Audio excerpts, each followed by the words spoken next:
ಭೀಮಾ ನದಿ ಸಂಪೂರ್ಣವಾಗಿ ಬತ್ತಿ ಹೋಗಿದೆ.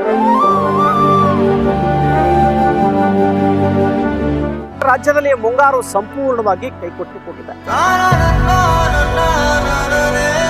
ಮಹಾರಾಷ್ಟ್ರದವರು ನೀರು ಬಿಡ್ತಾ ಇಲ್ಲ, ಆದ್ರೆ ಇಲ್ಲಿಯ ಜನಪ್ರತಿನಿಧಿಗಳು ಕೂಡ ಅದಕ್ಕೆ ಮುತುವರ್ಜಿ ವಹಿಸ್ತಾ ಇಲ್ಲ.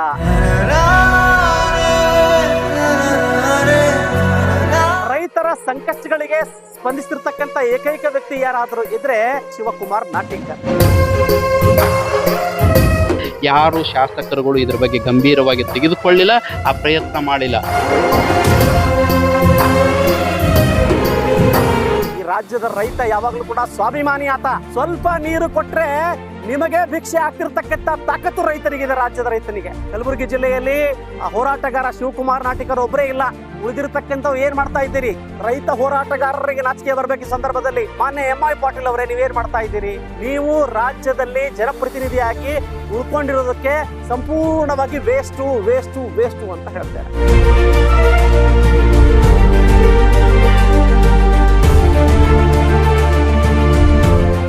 ಭೀಮಾ ನದಿ ಸಂಪೂರ್ಣವಾಗಿ ಬತ್ತಿ ಹೋಗಿದೆ. ರಾಜ್ಯದಲ್ಲಿ ಬರಗಾಲ ಪ್ರಾರಂಭ ಆಯಿತು ಅಂತ ಈ ಸಂದರ್ಭದಲ್ಲಿ ಅನ್ಕೊಳ್ಬಹುದು. ಯಾಕಂತ ಕೇಳಿದ್ರೆ ರಾಜ್ಯದಲ್ಲಿ ಮುಂಗಾರು ಸಂಪೂರ್ಣವಾಗಿ ಕೈಕೊಟ್ಟಿ ಹೋಗಿದೆ.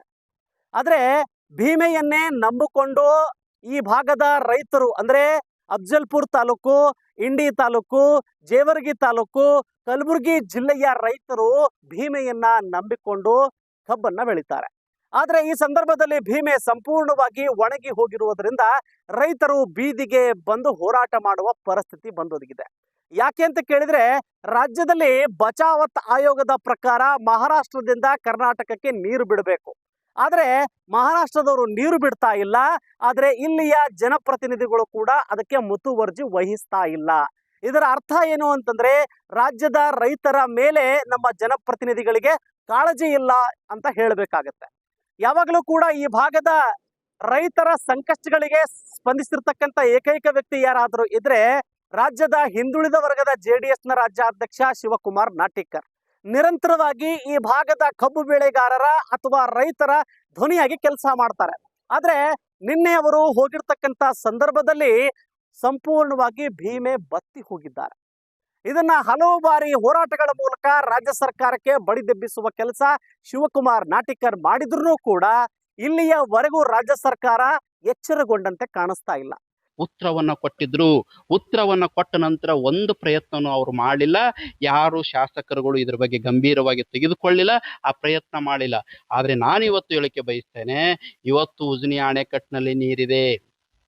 ಆ ಉಜ್ನಿ ಅಣೆಕಟ್ಟಿನಿಂದ ಮಹಾರಾಷ್ಟ್ರ ಬಾರ್ಡರ್ವರೆಗೆ ಬರ್ತಕ್ಕಂಥ ಹಲವಾರು ಬ್ಯಾರೇಜ್ ಕಮ್ ಬ್ರಿಡ್ಜ್, ದೊಡ್ಡ ದೊಡ್ಡ ಬ್ಯಾರೇಜ್ ಕಮ್ ಬ್ರಿಡ್ಜ್ಗಳಿವೆ, ಅಲ್ಲಿನೂ ಕೂಡ ನೀರಿದೆ. ಎಷ್ಟು ಮಹಾರಾಷ್ಟ್ರದವ್ರದನ್ನು ನೋಡಿ ಕಲಿಬೇಕಾದಂಥ ಪರಿಸ್ಥಿತಿ ಕರ್ನಾಟಕದ ಸರ್ಕಾರಕ್ಕೆ, ಕರ್ನಾಟಕದ ಇವತ್ತು ಜನಪ್ರತಿನಿಧಿಗಳಿಗೆ, ನಮ್ಮ ಅಧಿಕಾರಿಗಳಿಗೆ ಇವತ್ತು ಅವರನ್ನು ನೋಡಿ ಕಲಿಬೇಕು. ಇಲ್ಲಿ ನಮ್ಮ ಪಕ್ಕದ ಹೆಳ್ಳಿ ಬ್ಯಾರೇಜ್ ಅಂತ ಬರ್ತದೆ, ಅವ್ರ ಬಾರ್ಡರ್ವರೆಗೂ ಇವತ್ತಿಗೂ ನೀರು ಅಲ್ಲಿ ಬತ್ತಿ ಹೋಗಿಲ್ಲ, ಅಲ್ಲಿ ಸಂಪೂರ್ಣವಾಗಿ ನೀರಿದೆ. ಇದಕ್ಕೂ ಮುಂಚೆ ಸದನದಲ್ಲಿ ಪರಿಷತ್ ಸದಸ್ಯ ಸಾಬಣ್ಣ ತಳವಾರ್ ಅವರು ಇದರ ಬಗ್ಗೆ ಒಂದು ಪ್ರಶ್ನೆಯನ್ನ ಕೇಳ್ತಾರೆ. ಸರ್, ಇದಕ್ಕೆ ಏನಾದ್ರೂ ಪರಿಹಾರ ಬೇಕು ಸರ್ ಅಂತ ಕೇಳ್ತಾರೆ. ಆ ಸಂದರ್ಭದಲ್ಲಿ ಸಚಿವರಾಗಿರ್ತಕ್ಕಂಥ DK ಶಿವಕುಮಾರ್ ಅವರು, ಆದ್ರೆ ಈಗ ರಾಜ್ಯದ ಮುಖ್ಯಮಂತ್ರಿಗಳು ಅವರು ಹೇಳ್ತಾರೆ, ನಾವು ಅದೊಂದು ತಂಡವನ್ನ ನಿರ್ಮಾಣ ಮಾಡ್ತೀವಿ, ಅಲ್ಲಿ ಯಾರಿಗೆ ಅನ್ಯಾಯ ಆಗಿದೆ, ಏನ್ ಸಮಸ್ಯೆ ಇದೆ ಅನ್ನೋದನ್ನ ವರದಿ ತರಿಸ್ಕೋತೀವಿ ಅಂತ ಹೇಳಿದ್ರು. ಆ ವರದಿ ಏನಾಯ್ತು ಇಲ್ಲಿಯವರೆಗೂ ಗೊತ್ತೇ ಇಲ್ಲ. ರೈತರು ಮಾತ್ರ ಕಣ್ಣೀರಿನಲ್ಲಿ ಕೈ ತೊಳಿಬೇಕಾಗಿರ್ತಕ್ಕಂಥ ಅನಿವಾರ್ಯತೆ ಇದೆ. ಸರ್, ಕೇವಲ ನೀವು ಸದನದಲ್ಲಿ ನಿಂತ್ಕೊಂಡು ರೈತರು ದೇಶದ ಬೆನ್ನೆಲುಬು, ರಾಜ್ಯದ ಬೆನ್ನೆಲುಬು, ಸಮಾಜದ ಬೆನ್ನೆಲುಬು ಅಂತ ಹೇಳ್ತೀರಿ. ಆದ್ರೆ ನಿಜವಾಗ್ಲೂ ಕೂಡ ರಾಜ್ಯದಲ್ಲಿರ್ತಕ್ಕಂಥ ರೈತ ಕಣ್ಣೀರಿನಲ್ಲಿ ಕೈ ತೊಳಿಬೇಕಾಗಿದೆ. ನಿಮ್ಮಲ್ಲಿ ಭಿಕ್ಷೆ ಬೇಡಕ್ಕಾತ ಬರೋದಿಲ್ಲ. ಆದ್ರೆ ಸಮಸ್ಯೆ ಏನು ಅಂತಂದ್ರೆ, ಅವನಿಗೆ ಬೇಕಾಗಿರ್ತಕ್ಕಂಥ ಮೂಲಭೂತ ಸೌಕರ್ಯಗಳೇ ಕೊಡೋದಿಲ್ಲ. ನೀರು ಕೊಡಿ ಸ್ವಾಮಿ ರೈತರಿಗೆ. ಸ್ವಲ್ಪ ನೀರು ಕೊಟ್ರೆ ನಿಮಗೆ ಭಿಕ್ಷೆ ಆಗ್ತಿರ್ತಕ್ಕಂಥ ತಾಕತ್ತು ರೈತನಿಗಿದೆ, ರಾಜ್ಯದ ರೈತನಿಗೆ. ಆದ್ರೆ ನೀವು ನೀರು ಕೊಡೋದಕ್ಕೂ ಕೂಡ ನಿಮ್ಮಲ್ಲಿ ತಾಕತ್ತು ಇಲ್ಲ ಅಂತಂದ್ರೆ, ನೀವು ರಾಜ್ಯದಲ್ಲಿ ಜನಪ್ರತಿನಿಧಿಯಾಗಿ ಉಳ್ಕೊಂಡಿರೋದಕ್ಕೆ ಸಂಪೂರ್ಣವಾಗಿ ವೇಸ್ಟು ವೇಸ್ಟು ವೇಸ್ಟು ಅಂತ ಹೇಳ್ತಾರೆ. ರಾಜ್ಯದ ರೈತರು ಏನು ಪ್ರತಿಭಟನೆ ಮಾಡ್ತಾ ಕೂತ್ಕೋಬೇಕಾ, ಅಥವಾ ಹೊಲದಲ್ಲಿ ಕೆಲಸ ಮಾಡ್ಬೇಕಾ ಹೇಳಿ? ಕಬ್ಬು ಬೆಳಿಬೇಕಾ, ಅಥವಾ ಏನು ಸಂಪೂರ್ಣವಾಗಿ ಏನಪ್ಪಾ ಅಂದ್ರೆ ಸಾಲ ಮಾಡ್ಕೊಂಡು ಕೂಡ್ಕೋಬೇಕಾ ಹೇಳಿ? ರಾಜ್ಯದ ರೈತ ಬೇರೆ ಬೇರೆಯವರ ಹತ್ರ ಕೈ ಚಾಚಿ ಅವನು ಬೆಳೆ ಮೇಲೆ ಅವಲಂಬಿತನಾಗಿ, ಇವತ್ತು ಬೆಳೆ ಬರುತ್ತೆ, ನಾಳೆ ನಾನು ನನ್ನ ಸಾಲವನ್ನ ತೀರಿಸ್ತೀನಿ ಅನ್ನೋ ಆತ್ಮವಿಶ್ವಾಸದಲ್ಲಿ ಇರ್ತಾನೆ. ಬರಗಾಲ ಬಂದ್ರೆ ಏನ್ ಮಾಡ್ಬೇಕು? ಮತ್ತೆ ಅವನು ಯಾವ್ದೋ ಗಿಡಕ್ಕೆ ಹೋಗಿ ಊರ್ಲ್ ಹಾಕೋಬೇಕಾಗಿರ್ತಕ್ಕಂಥ ಅನಿವಾರ್ಯತೆ ಇದೆ. ಇಂಥ ಎಷ್ಟೋ ಪ್ರಕರಣಗಳು ಎಲ್ಲ ಸರ್ಕಾರಗಳು ಬಿಜೆಪಿ, ಕಾಂಗ್ರೆಸ್ಸು, JDS ಎಲ್ಲ ಸರ್ಕಾರಗಳಲ್ಲಿ ಎಷ್ಟೋ ರೈತರು ನೇಣು ಬಿಗಿದುಕೊಂಡು ಆತ್ಮಹತ್ಯೆ ಮಾಡ್ಕೊಂಡಿದ್ದಾರೆ. ಯಾಕೆ ಮಾಡ್ಕೊಂಡಿದ್ದಾರೆ ಗೊತ್ತಾ? ಈ ರಾಜ್ಯದ ರೈತ ಯಾವಾಗಲೂ ಕೂಡ ಸ್ವಾಭಿಮಾನಿ ಆತ.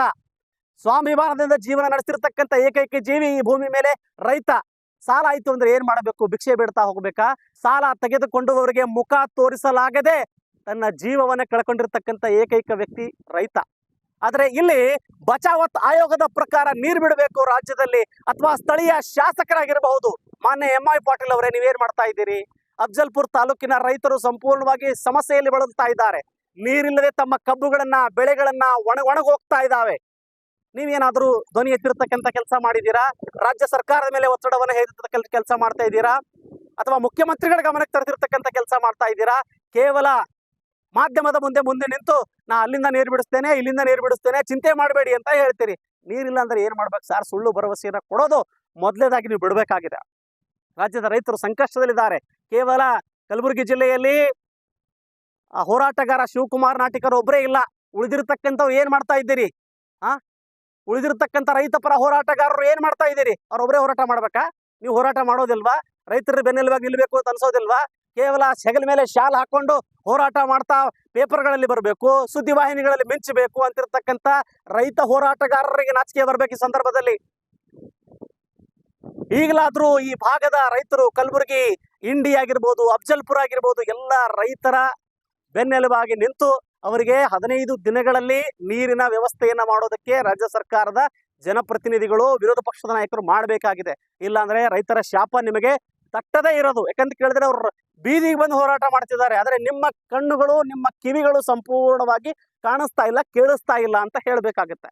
ಈಗಲಾದ್ರೂ ಎಚ್ಚೆತ್ತುಕೊಳ್ಳಿ. ರೈತರ ಸಮಸ್ಯೆ, ಅವರ ಕರೆಗೆ ಹೋಗೊಟ್ಟು ಅವರ ಬೆನ್ನೆಲುಬಾಗಿ ನಿಲ್ತೀರಿ ಅಂತ ನಾನು ಭಾವಿಸ್ತೀನಿ. ಮತ್ತೆ ಭೇಟಿ ಆಗ್ತೇನೆ. ನಮಸ್ಕಾರ. ನೋಡಿ, ಈ ಭೀಮಾ ನದಿಯ ನೀರನ್ನ ನಂಬಿಕೊಂಡು ಎಡ ಮತ್ತು ಬಲದಂಡೆ, ಈ ಕಡೆ ಬಲದಂಡೆ, ಎಡದಂಡೆ ಕಡೆಗೆ ಅಫ್ಜಲ್ಪುರ, ಆ ಕಡೆ ಇಂಡಿ ತಾಲೂಕ ಇದೆ, ಮುಂದೆ ಜೇವರ್ಗಿ, ಸಿಂದಗಿ, ಜೇವರ್ಗಿ, ಆ ಕಡೆ ಗುಲ್ಬರ್ಗ, ಇವೆಲ್ಲ ಸುಮಾರು ಒಂದು 5-6 ತಾಲೂಕುಗಳನ್ನು ಭೀಮಾ ನದಿಯ ಮೇಲೆ ಅವಲಂಬಿತವಾಗಿ ಹಲವಾರು ಜನ ಇವತ್ತು ಕೃಷಿಯನ್ನು ಮಾಡಿಕೊಂಡು, ಕಬ್ಬು ಹಚ್ಕೊಂಡು, ತೋಟಗಾರಿಕೆ ಬೆಳೆಯನ್ನು ಬೆಳ್ಕೊಂಡು ಬದುಕ್ತಾ ಇದ್ದಾರೆ. ಇವತ್ತು ಕಬ್ಬನ್ನು ಒಣಗುವಂಥ ಪರಿಸ್ಥಿತಿಯನ್ನು ನಿರ್ಮಾಣ ಆಗಿದೆ ಸಂಪೂರ್ಣವಾಗಿ. ಒಂದು ಹನಿ ಭೀಮಾ ನದಿಯಲ್ಲಿ ಸುಮಾರು 50ರಿಂದ 60 ಕಿಲೋಮೀಟರ್ನಷ್ಟು ಭೀಮಾ ನದಿಯಲ್ಲಿ ನೀರೇ ಒಂದು ಹನಿಯನ್ನು ಸಿಗ್ಲಿಕ್ಕೆ ಸಾಧ್ಯ ಆಗ್ತಾ ಇಲ್ಲ. ಅಂಥ ಪರಿಸ್ಥಿತಿಯನ್ನು ನಿರ್ಮಾಣ ಆಗಿದೆ. ಇನ್ನು 15 ದಿವಸ ಏನಾದರೂ ಇದೇ ಪರಿಸ್ಥಿತಿ ಮಳೆಯನ್ನು ಬರಲಿಲ್ಲ ಅಂದರೆ ಭೀಮಾ ನದಿಯ ದಡದಲ್ಲಿ ಕಬ್ಬು ಹಚ್ಕೊಂಡಂಥ ರೈತರು ಎಲ್ಲರೂ ಬೀದಿಗೆ ಬರ್ತಕ್ಕಂಥ ಪರಿಸ್ಥಿತಿ ಇದೆ. ಕಬ್ಬು ಸಂಪೂರ್ಣವಾಗಿ ಒಣಗಿ ಹೋಗ್ತವೆ. ಕಬ್ಬು ಒಣಗದು ಅಂದರೆ ರೈತರ ಆರ್ಥಿಕ ಸಂಕಷ್ಟ, ಆರ್ಥಿಕ ದುಸ್ಥಿತಿಯನ್ನು ನಿರ್ಮಾಣ ಆಗ್ತದೆ. ಅವ್ರ ಬದುಕಿಗೆ ಭಾಳ ಸಂಕಷ್ಟ ಬರ್ತದೆ. ಹಾಗಾಗಿ ನಾನು ಸರ್ಕಾರಕ್ಕೆ ಇವತ್ತು ಆಗ್ರಹವನ್ನು ಮಾಡ್ತಾ ಇದ್ದೀನಿ. ಮುಂಚೆಯಿಂದನೂ ಕೂಡ ನಿರಂತರವಾಗಿ ಹೋರಾಟವನ್ನು ಭೀಮಾ ನದಿಯ ಹಿತರಕ್ಷಣೆಗಾಗಿ, ಭೀಮಾ ನದಿಯ ನೀರಿಗಾಗಿ ನಾನು ಧ್ವನಿ ಎತ್ತುತ್ತಾ ಬಂದಿದ್ದೇನೆ. ಇವತ್ತು ಮಹಾರಾಷ್ಟ್ರದಿಂದ ಭಾಳ ಜನ ಅನ್ಬೋದು, ಮೊನ್ನೆ ಶಾಸಕರದು ಒಂದು ಪತ್ರಿಕೆ ಹೇಳಿಕೆಯನ್ನು ನಾನು ನೋಡಿದೆ. ಮೊನ್ನೆ MY ಪಾಟೀಲ್ ಅವರು ಹಿರಿಯರಿದ್ದಾರೆ, ಏನಂತ ಕೊಡ್ತಾರೆ ಅಂದರೆ, ನಾನು ಉಜನಿಯಿಂದ ನೀರು ಬಿಡಿಸೋಂಥ ಪ್ರಯತ್ನ ಮಾಡ್ತೀನಿ, ಆಗಲಿಲ್ಲ ಅಂದರೆ ಆಲಿಮಟ್ಟಿ ಮತ್ತು ನಾರಾಯಣಪುರ ಜಲಾಶಯದಿಂದ ನೀರು ಬಿಡಿಸ್ತಕ್ಕಂಥ ಕೆಲಸ ಮಾಡ್ತೀವಿ ಅಂಥೇಳಿ ಅವ್ರು ಹೇಳ್ತಾ ಇದ್ದಾರೆ. ಗೊತ್ತಿರಬೇಕು ಶಾಸಕರಿಗೆ, ಮಾತನಾಡುವುದಕ್ಕಿಂತ ಮುಂಚೆ ಮತ್ತು ಅಲ್ಲಿ ಎಷ್ಟು ನೀರಿದೆ ನಮಗೆ ಬಿಡಿಸ್ಲಿಕ್ಕೆ ಸಾಧ್ಯತೆ ಅದನೋ ಇಲ್ಲೋ ಅಂತ. ಇವತ್ತಿನ ಪರಿಸ್ಥಿತಿಯಲ್ಲಿ ಆಲಿಮಟ್ಟಿ ಜಲಾಶಯದಲ್ಲಿ, ಡ್ಯಾಮ್ನಲ್ಲಿ ಬರೀ 3.5ರಿಂದ 4 TMC ಅಷ್ಟು ನೀರು ಮಾತ್ರ ಇದೆ. ನಾರಾಯಣಪುರದಲ್ಲಿ 5ರಿಂದ 5.5 TMC ಮಾತ್ರ ನೀರಿದೆ. ನೀವು ಹಾಗಾದರೆ ಭೀಮಾ ನದಿಗೆ ಹೆಂಗೆ ನೀರು ಬಿಡಿಸ್ತೀರಿ? ಒಂದು ಕಡೆಗೆ ಸಾಧ್ಯನೇ ಇಲ್ಲ. ಇವತ್ತು ನಾರಾಯಣಪುರ, ಆಲಿಮಟ್ಟಿದಿಂದ ನೀರು ಬಿಡಿಸ್ಲಿಕ್ಕೆ ಸಾಧ್ಯ ಇಲ್ಲ. ಹಾಗಾದರೆ ಎಲ್ಲಿಂದ ಬಿಡಿಸ್ಲಿಕ್ಕೆ ಸಾಧ್ಯ ಅಂದರೆ ಉಜನಿ ಅಣೆಕಟ್ಟಿನಿಂದ ಬಿಡಿಸ್ಲಿಕ್ಕೆ ಸಾಧ್ಯ ಇದೆ. ಇವತ್ತು ಕರ್ನಾಟಕ ಸರ್ಕಾರ, ಇದು ಒಬ್ಬ ವ್ಯಕ್ತಿ ಮಾಡ್ತಕ್ಕಂಥ, ಒಂದು ತಾಲೂಕಿನ ರೈತರು ಮಾಡ್ತಕ್ಕಂಥ, ಒಬ್ಬ ಶಾಸಕ ಮಾಡ್ತಕ್ಕಂಥ ಕೆಲಸ ಅಷ್ಟೇ ಅಲ್ಲ, ಸರ್ಕಾರ ಗಂಭೀರವಾಗಿ ಇದನ್ನು ಪರಿಗಣನೆಯನ್ನು ಮಾಡಬೇಕಾಗ್ತದೆ. ಇಲ್ಲಿ ನಾವೆಲ್ಲರೂ ಕೂಡ ರೈತರ ಹಿತದೃಷ್ಟಿಯಿಂದ, ಯಾವುದೇ ಪಕ್ಷ ಇರಲಿ, ಯಾವುದೇ ನಾಯಕ ಇರಲಿ, ರೈತರ ಹಿತದೃಷ್ಟಿಯಿಂದ ಸರಿಯಾದಂಥ ರೀತಿಯಲ್ಲಿ ಎಲ್ಲಿ ಸಮಸ್ಯೆಗೆ ನಮಗೆ ಪರಿಹಾರ ಇದೆ ಅನ್ನೋದನ್ನು ತಿಳ್ಕೊಂಡು ಅರ್ಥವನ್ನು ಮಾಡಿಕೊಂಡು ರೈತರ ಹಿತವನ್ನು ಕಾಪಾಡುವಂಥ ಭೀಮಾ ತೀರದ ಜನತೆಯ ಹಿತವನ್ನು ಕಾಪಾಡುವಂಥ ನಿಟ್ಟಿನಲ್ಲಿ ಸರ್ಕಾರಗಳು ಗಂಭೀರವಾಗಿ ತೆಗೆದುಕೊಳ್ಬೇಕಾಗ್ತದೆ. ಹೋದ ಸಾರಿ ಬೆಳಗಾವಿ ಅಧಿವೇಶನದಲ್ಲಿ ಡಾಕ್ಟರ್ ಸಾಬಣ್ಣ ತಳವಾರ್ ಅಂತಕ್ಕಂಥ ವಿಧಾನ ಪರಿಷತ್ತಿನ ಸದಸ್ಯರು MLC ಅವರು ಇದೇ ಆವಾಗಿನ ಜಲಸಂಪನ್ಮೂಲ ಸಚಿವರಾದಂಥ DK ಶಿವಕುಮಾರ್ ಅವ್ರನ್ನ ಪ್ರಶ್ನೆಯನ್ನು ಮಾಡಿದಂಥ ಸಂದರ್ಭದಲ್ಲಿ ಅವ್ರು ಏನು ಉತ್ತರಿಸ್ತಾರ ಅಂದರೆ, ವಿಧಾನಸಭೆ ಅಧಿವೇಶನದಲ್ಲಿ ಅಂದರೆ, ನಾನು ರಾಜ್ಯ ಸರ್ಕಾರದಿಂದ ಒಂದು ಕಮಿಟಿಯನ್ನು ಮಾಡಿ ಒಂದು ತಂಡವನ್ನು ಮಾಡಿ ಮಹಾರಾಷ್ಟ್ರಕ್ಕೆ ಕಳಿಸಿ ಭೀಮಾ ನದಿಯ ಮುಖ್ಯ ಮೇನ್ ಸ್ಟ್ರೀಮಲ್ಲಿ ಏನೇನು ಅನ್ಯಾಯ ಆಗಿದೆ ಅನ್ನೋದನ್ನು ನಾನು ಸಂಪೂರ್ಣವಾದಂಥ ವರದಿಯನ್ನು ತರಿಸ್ಕೋತೀನಿ ಅಂತಕ್ಕಂಥ ಮಾತನ್ನು ಅವತ್ತು DK ಶಿವಕುಮಾರ್ ಅವರು ಅಧಿವೇಶನದಲ್ಲಿ ಉತ್ತರವನ್ನು ಕೊಟ್ಟಿದ್ದರು. ಉತ್ತರವನ್ನು ಕೊಟ್ಟ ನಂತರ ಒಂದು ಪ್ರಯತ್ನವೂ ಅವರು ಮಾಡಲಿಲ್ಲ. ಯಾರು ಶಾಸಕರುಗಳು ಇದ್ರ ಬಗ್ಗೆ ಗಂಭೀರವಾಗಿ ತೆಗೆದುಕೊಳ್ಳಿಲ್ಲ, ಆ ಪ್ರಯತ್ನ ಮಾಡಿಲ್ಲ.